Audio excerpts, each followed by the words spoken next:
Todos. Estou falando do CPF, não estou falando do CNPJ, não. Eles precisam ser fichados como são agentes criminosos. E o que eles estão falando de Débora dos Santos, Pezão, do Alexandre de Moraes? Eu quero um por um sendo responsabilizado pelos seus atos. E eu quero cancelar o visto dessa gente, eu consigo. Todos sem poder pisar nos Estados Unidos. Eu quero eles, os filhos, a esposa, sem poder pisar nos Estados Unidos. Essa gente é criminosa. Quando uma esposa não pode gritar pelo seu marido, isso não é mais jornalismo. É um pedido, mas na verdade é um pedido / desabafo de uma pessoa que está desesperada para que o povo brasileiro atue e haja dentro do que está acontecendo no nosso cenário político brasileiro. Coloca na tela aí, por favor, produção. Esse tweet aqui é de um seguidor, Marcelo. Ele mostra que a pessoa da qual eu vou falar é vencedor do 3º prêmio do IREE. IREE, para quem não sabe, pode deixar na tela aí, produção. IREE é um instituto, na verdade é um think tank, criado pelo Partido Comunista Chinês, junto com o Valfredo Vardi, que é o advogado do Boulos.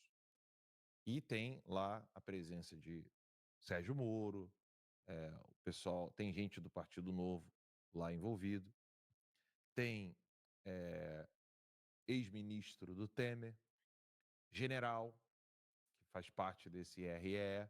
Nós denunciamos muito esse instituto, como é que eu esqueci o nome agora do IRE, mas é um nome babaca que eles colocaram só para enganar o otário, mas na verdade é um think tank do Partido Comunista Chinês. E pode subir agora, produção, o tweet dele. Bota na tela inteira, por favor. Esse Vinícius é um agente, ele não é jornalista. Ele recebeu o prêmio do IRE por causa dos seus serviços para o Partido Comunista Chinês. Quem é esse cara? Ele é quem está fazendo uma série de matérias denunciando pessoas para o STF. Clica no perfil do Vinícius, por favor, produção, para o pessoal poder entender. Esse cara, ele de modo covarde e canalha, quer proibir uma esposa de defender a inocência do marido. Vai descendo ali para o pessoal poder ver do que eu estou falando. Ele escreveu que pseudo, pode se chamar de matéria, né?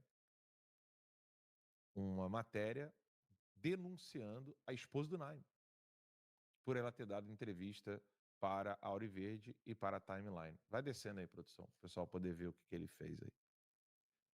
Tá aí a Timeline, ele pegando trecho da Timeline. E é evidente, e aí pode voltar a câmera aqui, por favor. Olha lá. Bom dia. Boa tarde, Mariana, tudo bom? Olá, boa tarde, Max, tudo bem? Boa tarde, Lacombe. Lacombe, obrigado. É o Laudelino, hoje o Lacombe não pôde estar aqui com a gente. Desculpa. É o Laudelino que está aqui, não, mas você não sabia. Mariana, o Alan então veio já trazendo, né, Alan, essa informação para a gente. Se você puder contar, explicar para a gente o que aconteceu, né? O que aconteceu agora? Mais uma ação contra o Coronel Naime. O que aconteceu, Mariana? Max, mais uma tentativa de nos calar, né? Mais uma tentativa de que as pessoas não saibam a verdade. Eles usaram a entrevista que eu dei aqui para vocês e da Auriverde, fizeram um documento, uma federação de um ex-policial, né, que está ligado diretamente ao Ricardo Capelli, filiado no partido dele, foto junto dele, falando que vão trabalhar juntos, né, já pedindo até voto futuro. Então, eles fizeram esse documento, uma federação que não tem legitimidade, e aí o ministro já encaminhou o pedido de prisão do Naime para a PGR. E com base em quê? Eles falaram que as entrevistas que eu concedi a vocês e a Auriverde foi orientada e ditada pelo Naime. E o que me causa estranheza é que eu me levantei como voz do Naime quando ele estava preso, né? Então, ele não estava comigo, eu não precisei da orientação dele, e sim do conhecimento dos autos. E o que eu estou falando desde aquele momento, né, quando ele ainda estava preso, e trouxe para vocês, foi exatamente o que está no processo, o que está nos autos. O processo é público. O que eu estou dizendo não é nenhuma novidade. Às vezes é novidade para uma ou outra pessoa, porque é impossível acompanhar todos os processos no Brasil hoje, né? É impossível. Então, o que eu tento mostrar é a injustiça que está sendo feita ao Naime e o porquê ele está envolvido nessa situação. Porque é uma coisa pessoal. Eles querem envolver o Naime exatamente pelo Naime ter descumprido ordens ilegais, não ter feito aquilo que eles queriam que ele fizesse, né? Usar munição letal, prender as pessoas indistintamente e tantas outras situações que eu falei com vocês esses dias. Então, é um fato preocupante, nós estamos preocupados, né, com os tons de ameaças, de mensagens, temendo até a nossa própria vida, do Naime, a minha, da minha família, da minha casa, dos meus filhos, porque nós não sabemos com quem nós estamos lidando. É muito complicado, porque falar a verdade hoje é crime. Fazer o certo é crime. Então, nós não sabemos, de fato, como nos posicionar. Mas uma coisa é certa, eu não vou me calar, né? É uma tentativa de calar uma mulher, né? Talvez porque eles estão acostumados a usar essas estratégias mesmo, achando que mulher é frágil e não conseguiria se posicionar. É raro, porque eu vou me posicionar, sim, em defesa da minha casa, da minha família, do meu marido, e por aquilo que eu acredito. Independente se fosse o meu marido e estivesse defendendo alguém que é inocente, eu também me posicionaria. Não consigo lidar com a injustiça dessa forma. Perfeito, Alan. Eu tô revoltado com a postura desses jornalistas, né? Porque é um absurdo eles impedirem uma esposa de dizer toda a injustiça que a família está sofrendo. Eu acho que é bom você, inclusive, dizer para as pessoas aqui o quanto que está sofrendo a sua casa, como é que vocês podem sustentar os filhos de vocês, como é que pode sustentar a família dentro dessa perseguição toda. Por exemplo, Alan, eu estou sem trabalhar, não tenho condições de voltar ao trabalho, né? Eu sempre trabalhei fora, então minha renda sempre agregou o orçamento da minha casa, porque agora meu marido está, depois de 1 ano e meio praticamente preso, meus filhos totalmente desestabilizados, eu tenho um filho com hidrocefalia, síndrome de Chiari, e ele é um adolescente hoje, mas que tem algumas necessidades, né? Então, assim, a gente lida com isso dentro de casa, de um processo de instabilidade o tempo todo. Inclusive, estamos fazendo o teste de autismo e há uma possibilidade dele ter desenvolvido, né, um autismo mais acentuado por todo esse processo que a gente está submetido. Já são 2 anos e meio a gente vivendo essa tempestade, né? Nós acordamos todos os dias esperando a Polícia Federal bater na nossa porta. Os meninos dormem tenso quando vão para a escola. Eles dão um abraço com medo de voltar da escola e não nos ver, não ver o pai, não me ver. E é um clima que não desejo para ninguém, né? De instabilidade total. Então, até a questão financeira, eles têm tentado matar, porque o Naime tentou algumas formas para recompor o orçamento, não conseguiu. Infelizmente, nesse momento, eu não tenho condições de sair de casa, né, de não dar esse suporte a eles, porque realmente está muito delicada a situação. Então, você vê que eles tentam de todas as formas, desde a questão jurídica, financeira, emocional, né, enfim, todas as áreas possíveis estão sendo afetadas. Inclusive, Alan, eles usam no documento que que eu estava estimulando você, que você já era uma pessoa que não defendia a democracia e que eu estava te estimulando a ir contra as instituições democráticas de direito. Porque o Barroso perdeu a casinha dele. Isso é estimular o fim do Estado Democrático de Direito. É uma canalice, né, dessa gente, porque, infelizmente, a população ainda não entendeu o quão grave o Brasil vive hoje. A situação grave. E digo mais, eles estão perseguindo seu marido porque eles sabem que a última defesa policial no Brasil, bélica, são das polícias militares. É por isso que eles querem acabar com a autonomia das polícias militares que devem obediência ao governador e não ao poder central de Brasília. Por enquanto. Por enquanto. Estão tentando Exatamente. mudar. Eles querem fazer isso, eles querem destruir. A tortura que o seu marido está sofrendo é uma tortura que eles estão tentando usar como modelo de intimidação de todos os comandantes da Polícia Militar de todos os estados no Brasil. Eu acredito muito nisso, até porque na prisão do Naime causou uma mobilização muito grande a nível de Brasil nacional.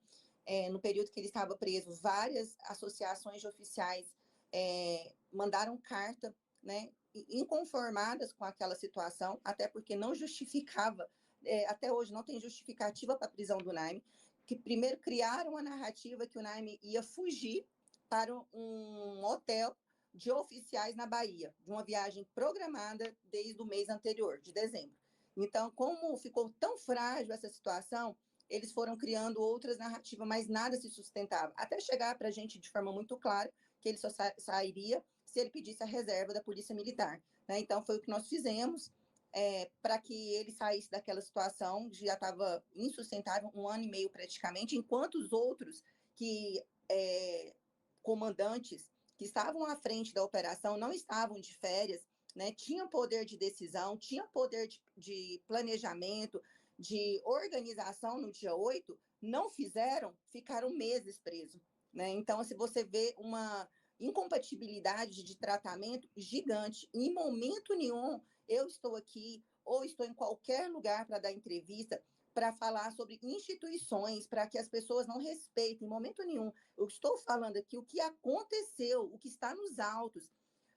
O processo, mais uma vez, repito, ele é público. As pessoas não querem ler, as pessoas querem criar narrativas. E para que as narrativas se sustentem, as pessoas não têm que saber, não podem saber a verdade. Então, quando você traz a verdade e confronta as narrativas, fica muito frágil. As pessoas começam a enxergar o que de fato aconteceu. E isso está causando desespero, né, em algumas pessoas, porque está derretendo as narrativas. Como eu havia comentado, a gente vai estar aprendendo todos esses conceitos na prática, criando 2 cases reais. Sendo o primeiro case, a criação... Ô, Mariana, Laudelina aqui, tudo bem? Tudo bem. Tudo jóia? Eu queria que você contasse pra gente, não sei se todo mundo sabe sobre isso, o que o seu marido está passando com relação à OAB. Sim, como eu falei, né, Laudelina, mais uma vez ele tentou refazer o nosso orçamento, né, recomeçar, e ele prestou a prova da ordem, foi autorizado a fazer a prova, né, porque se ele não pudesse ter acesso à carteira, então que não autorizasse que ele fizesse a prova. Então ele foi autorizado a fazer a primeira fase, foi autorizado a fazer a segunda fase, e a OAB-DF não entregou a carteira para ele, mesmo ele tendo entregue toda a documentação exigida em edital. O Naime entregou, inclusive, mais documentos, porque durante o tempo do requerimento, que eles estão analisando a documentação, eles começaram a pedir documentos a mais, que não estavam no edital. Mas, mesmo assim, nós entregamos toda a documentação complementar que foi solicitada. Eles analisaram, né, ali e falaram, de fato, você não tem trânsito em julgado, de fato, você tem as certidões, né, tudo ok, mas você está respondendo um processo no STF, então eu preciso te mandar para o Conselho de Ética. Só que o Naime não é advogado para ser submetido a um Conselho de Ética. É como se colocasse um médico, né, para analisar o Conselho de Ética do médico, analisar um enfermeiro, analisar um professor, não faz sentido, né? Então, o Naime nem advogado não tem carteira ainda, estão colocando ele num Conselho de Ética para analisar a questão da idoneidade dele. Apesar que a idoneidade do Naime, ela é pública. A ficha de assentamento dele na Polícia Militar é pública. Pode ser requisitada e está lá, só com elogios. 32 anos prestando bons serviços a Polícia Militar do Distrito Federal e a sociedade. Então, não há o que se questionar em relação a isso.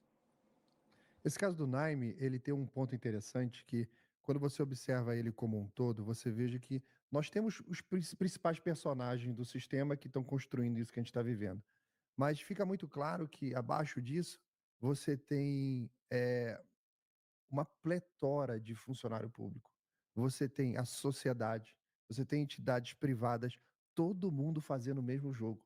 Sim, E a gente tem uma tendência a gente focar no topo, né? sim. Mas não se esqueçam disso, gente. Todas as ditaduras da humanidade foram operacionalizadas por essa base. Essa base é que faz essa operação. Então, veja, essa perseguição que a família está sofrendo, né, ela é uma coisa diária, constante, e isso tem que ser renovado a cada dia para criar um ambiente de terror. Como o Alan falou, você precisa dar uma mensagem para a sociedade.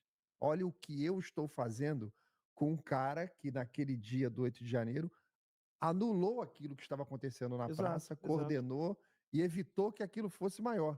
E é impressionante, né, Laudelino, como que a gente vê eles querendo calar e censurar, ou seja, normalizou. A Normalizou. censura normalizou. A Mariana, ela trouxe aqui no Conversa Timeline, né, Mariana, a informação, por exemplo, de que o Naime teria se negado a obedecer aquelas ordens, né, de ilegais, que era de atirar contra usar o uso de força letal contra manifestantes desarmados. E eu acho que esse corte acabou viralizando, Sim. né? Sim. E eu acho que isso incomodou o sistema, Mariana. E no fundo, engraçado que eles falam tanto que protegem as mulheres, né? E, no entanto, tem agora aqui uma mulher que está sendo colocada aí sob censura, sob acusação, como se você não fosse capaz de trazer uma informação. É menosprezar, né, a minha inteligência, como eu disse, o Naime, em todo o período que ele esteve preso, eu me posicionei, falei, dei entrevista, me fizeram questionamentos, eu estudo o processo, né, até porque eu também sou formada em Direito, então é um processo que me interessa, é a vida do meu marido, é o futuro dele, então eu tenho conhecimento de detalhes do processo, e não entendo o porquê não publicizar isso. Claro. Se as pessoas estão querendo a verdade, então que se ouça a verdade, mas é a questão da narrativa. Sim. Eles precisam que se mantenham as pessoas desinformadas, sem conhecimento, para que eles consigam manipular de uma forma mais fácil. É isso. Mariana Naime, muito obrigado pela sua entrevista. Novamente aqui no Conversa Timeline, obrigado pela sua coragem de estar sempre mostrando o rosto, falando aquilo que deve ser dito, e você pode ter certeza, se isso aí está incomodando, é porque a gente tem que falar mais ainda sobre esse assunto. Obrigado, Mariana. Eu posso fazer só uma Claro, observação? por favor, vontade. Inclusive, essa questão do processo do Naime é algo bem antagônico ao processo do próprio presidente Bolsonaro, né? A questão do processo dos militares hoje, ele confronta diretamente o processo do presidente Bolsonaro, porque lá a tese da PGR no processo do Bolsonaro é que o crime se consumou antes do dia 8. E o processo do Bolsonaro, a tese é que aconteceu dia 8. Ou seja, qual tese é verdadeira? Se eles condenam o Bolsonaro, eles provam que os militares não têm relação nenhuma, não tem liame, era um crime impossível. E aqui, se eles condenam os militares falando que o crime consumou, que eles inocentam o Bolsonaro, porque então não teve consumação do crime anterior. Então, são muitos detalhes que a própria PGR, que ela não consegue sustentar as denúncias de uma forma, numa linha. Ela se confronta o tempo todo. Então, em 2 processos, ela tem 2 versões sobre o mesmo fato. Então, isso é muito grave. Eu acho que isso está sendo exposto, isso também está causando desespero, porque não teria como ser condenado esses 2 grupos. É um ou outro, ou absolve um, ou condena o outro. Isso também está causando desespero, eu acredito. É isso. Mariana, muito obrigado, viu? Até a próxima. Obrigada, Max, Laudelino, Alan. Deus abençoe e que nós Amém. vamos vencer todo esse sistema em nome de Jesus. Um beijo. Amém. Deus Abraço. abençoe, Deus força aí. Obrigado.